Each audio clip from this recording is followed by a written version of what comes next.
Jumat 22 Desember 2017 merupakan salah satu momen bersejarah bagi Ivan Diksan Hasanuddin.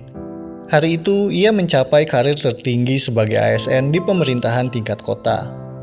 Wali Kota Tasikmalaya, Budi Budiman, mengubah nasib Ivan dengan melantiknya menjadi sekretaris daerah. Jumat 23 Oktober 2020, Wali Kota Tasikmalaya Budi Budiman ditahan Komisi Pemberantasan Korupsi lantaran memberi uang suap 700 juta rupiah kepada pejabat di Kementerian Keuangan. Politikus Partai Persatuan Pembangunan ini divonis 1,5 tahun penjara dan denda 200 juta rupiah. Jumat 10 September 2021, Gubernur Jawa Barat Ridwan Kamil melantik Muhammad Yusuf menjadi Wali Kota Tasikmalaya menggantikan Budi Budiman yang terjerat kasus suap di Kementerian Keuangan. Jumat 19 April 2024, melalui perwakilannya, Ivan Diksan mengambil formulir pendaftaran bakal calon Wali Kota Tasikmalaya dari Partai Persatuan Pembangunan. Ia yang masih menjabat sebagai sekretaris daerah tak bisa membendung hasrat politiknya. Bahkan pada 29 April 2024, Ivan datang sendiri untuk mengembalikan formulir pendaftaran. Insya Allah saya berniat dan berikhtiar untuk maju ikut dalam perhelatan Pilkada Kota Tasikmalaya tahun 2024. Langkah saya ini tentunya sebagaimana diketahui, ini langkah yang tidak mudah. Langkah yang penuh perhitungan, penuh pertimbangan, dan termasuk juga yang menguatkan niat saya adalah doa dari para kiai, dari para guru-guru kita. Beliau mendoakan saya, juga dari keluarga. Ini hadir anak saya yang paling besar, hadir juga besan saya. Mudah-mudahan doakan, niat saya niat baik.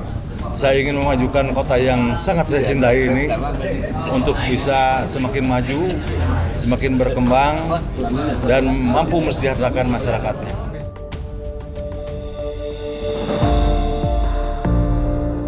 Kemunculan Ivan Diksan dalam kontestasi politik 5 tahunan di tingkat kota ini cukup mengagetkan publik.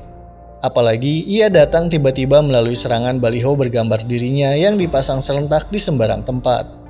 Sebelumnya, tak ada yang menyangka kalau Ivan akan maju dalam Pilkada Kota Tasikmalaya lantaran dirinya masih berstatus ASN aktif. Banyak pihak mengkhawatirkan terjadinya penyalahgunaan wewenang. Terlebih, ia merupakan panglima para ASN di Pemkot Tasikmalaya. Menjawab kekhawatiran itu, Ivan mengaku sedang memproses pengunduran dirinya sebagai ASN bersamaan dengan keseriusannya maju dalam Pilkada. Kendati bukan kader PPP, peluang Ivan diusung Partai Ka'bah itu terbilang besar.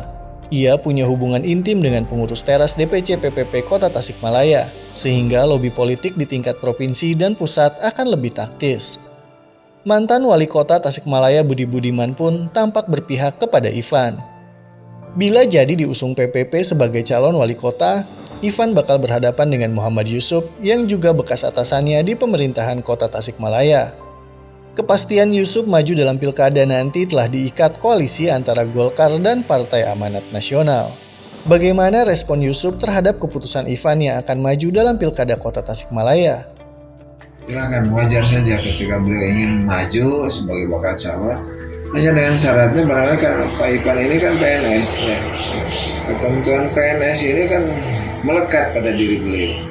Sehingga ketika beliau melakukan sosialisasi, itu juga sosialisasinya beliau masih melekat sebagai pegawai negeri sipil. Harus diingat itu, ada aturan-aturan main dalam PNS itu bagaimana dia melakukan sosialisasi. Jadi jangan sampai ada pakai baju PNS kemudian melakukan sosialisasi dengan partai politik. Kan sampai hari ini Pak Ivan belum punya partai politik ya.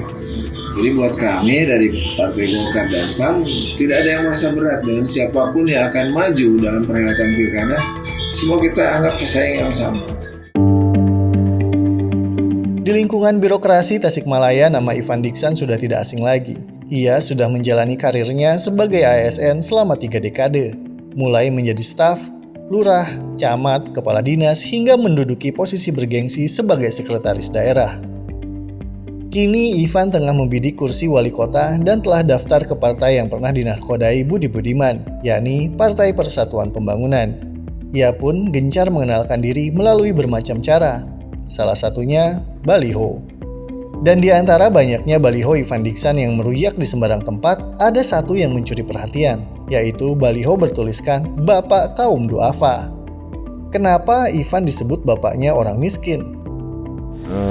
Ya masalah itu saya juga kan agak keberatan sebenarnya saya disampaikan itu, tapi kan ini mereka yang ini dan siap pemerintah itu ya mangga saya bilang, saya sebenarnya nggak mau sih di begitu gitu ya. Disebut sebagai Bapak Kaum Duafa, ternyata Ivan Dixan punya harta kekayaan sebanyak 2,4 miliar rupiah.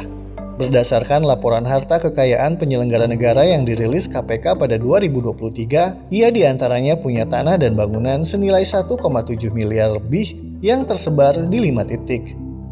Selain itu, Ivan juga diketahui memiliki 2 mobil dan 3 motor dengan total 653 juta rupiah lebih dan masih punya hutang sebanyak 289 juta rupiah.